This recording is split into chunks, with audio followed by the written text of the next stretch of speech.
and they were living together. One day, Eurydice went to pick some bread and some fruits on the field, and then sometimes myths diverge a little bit. You know, it happens often. Yeah. In a version, this happened, in another version, that happened. What is true is that she was through the fields collecting fruits, and this deity, which I don't remember the name, but he's the god of the beekeeping. So he's very responsible for bees and nature and fields and plants. He was picking on her and spying her. And on one myth said he chased her, another myth said that he was just looking and she got scared. But let's say that he chased her. Yeah. Because she was so gorgeous, so beautiful. So he started chasing her, she got scared, she dropped all the fruits and she ran for her life because he was trying to grab her and arrest her. And she was starting to scream, Orpheus, Orpheus, Orpheus, and she screamed and he dropped his lyre and he saw her and he ran to where the voice was coming. And he saw her running for life, and he saw the deity coming, chasing her, and Orpheus was so upset and so angry and ready to fight that the guy immediately realized that that's a very hungry husband, so I'm gonna just go. Yeah. And he left. But in that moment, Eurydice fell, and the viper beat her, and she passed away. Oh no. The moment Orpheus were reaching her, the soul had left her body, and she was killed by this snake. Mm-hmm. So after that was the worst thing that could happen to Orpheus. He stopped playing. The animals wouldn't stop to listen to him anymore. The plants also started to wilt a little bit. People started to be more depressed. He was depressed, the gods were depressed, everyone's depressed because Orpheus wasn't playing and he was so beautiful.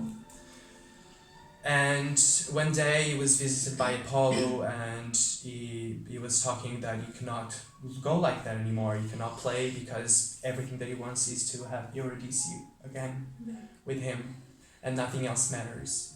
But Apollo said, well, but there's a way that you can. The only way that you can get Eurydice back if you go to Hades, which is the hell, speak with The devil. speak with Hades, the god of the dead, right? Yeah. It's like the devil. Okay. Yeah, sometimes exactly. Sometimes we refer to Hades as the place. Oh, we went to Hades, but he's also the deity, the god of death, brother of Zeus and Poseidon, and asked for Eurydice's souls back.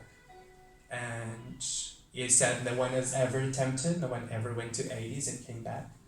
But he said immediately he had this, nothing else makes sense. I have nothing else to live for. I'm gonna try and get her back. And so he did. There's actually a point in Greece where they say that the entrance is located. But does this mean that we then all go to hell?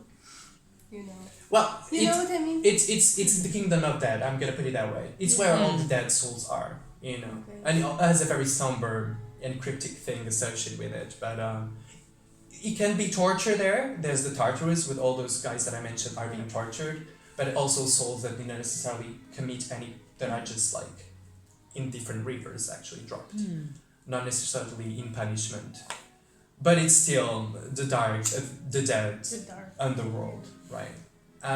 So he went, imagine a cave, right?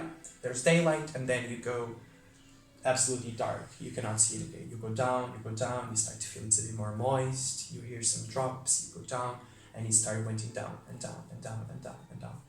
Until he reaches that barker, which actually there's a boat where every time you're dead, there's um barqueiro, like a man, stinks, his name is something like that.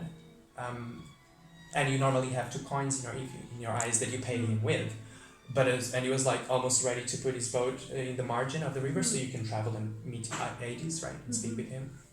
But he realized he was alive. He was like, what the heck are you doing here? You're not supposed to be here. And I was like, oh, I'm coming to pick my beloved. Oh, forget it. You'll never go get it. Like, why would you be the first person to retrieve a loved one from the dead? No one ever have done that. What are you talking about? But I need to. And he started playing his lyre.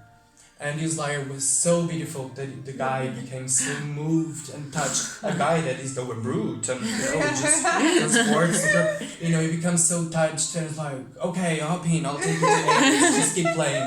And the moment they was playing, all the underworld became stopped, Right. and the stalls and those guys on their tortures for a brief moment were able to feel music and heard music. Some of them for centuries were on the underworld. They don't even know what music was anymore, so they were just reacting in like ways, Zombies. you know, but they were all very touched by that. So that's why he was able to cross. And then he found Cerebros, which is this giant dog with 3 heads that guards also the entrance to Hades' settlement or whatever he lives. And he also played, so the dog fell asleep. And then finally, there's also 3 kings that you need to pass through first, through your judgment to actually, I mean, no one goes and see Hades, right? It's like, what the heck are you doing here? But once again, he always played, and he was able to actually move everyone. And that was his gift. That was his gift. He had no weapon or sword, or, you know, he wasn't a hero. He actually considered a hero, but with no sword. It was his music that was able to take him actually to Hades. So he made Hades, so you can imagine the god of the dead. But they always, you know, I will always imagine these beings with a duality. Tell me, he's not immediately jumping on him and killing him. He's like, okay, what you have to tell me, you know, like, let's see. So he was very gobsmacked at the fact that this living human was there in front of him, asked for a loved one. Who is dead? Oh, my beloved Eurydice, she parted from me and I need her, that nothing else makes sense in my life, I need to have her back. And in that moment, Persephone, which is the wife of Hades, which is actually the daughter of Demeter. That's why we have summer and spring. On summer and spring, she is on the world. But because Hades, this is another quick myth, but because Hades robbed her to the underworld, and then there was an agreement that had to be made, she needs to stay 2 months on the underworld, married to Hades. So that's why there's autumn and winter. Because she's the god of fertility, and Demeter is the god of agriculture, her mother. So it's related with nature. And her symbol is the pomegranate. Actually, she had become, sorry for these parentheses, she had become attached to the underworld and having to marry Hades because she had eaten something from the underworld. Do you know what I mean? You already related with it. You already touched, you became. So she had eaten a pomegranate seed, and that was enough for her to forever be linked with the underworld. So she's her wife, and she's also very moved by Orpheus. And once Orpheus started talking, asking for Eurydice, she touched Hades' shoulders, like, let him speak. She got moved. And Hades said, if you sing the most beautiful song, Orpheus also sing besides playing, I didn't mention that. If you sing the most beautiful song and move me, I will give Eurydice back to you. And he did. Hades almost shed a tear. Persephone marveled. Everyone, again, the underworld stopped to listen to that, the tortures that stopped, and everyone's moved. Once he stopped, Eurydice's soul, right, his beloved departed wife, it was there, and he had become fully fleshed once again. And they immediately went to each other and they hugged each other. But Hades said, you can go with Eurydice, go all the way up once again. But you must not look back, ever.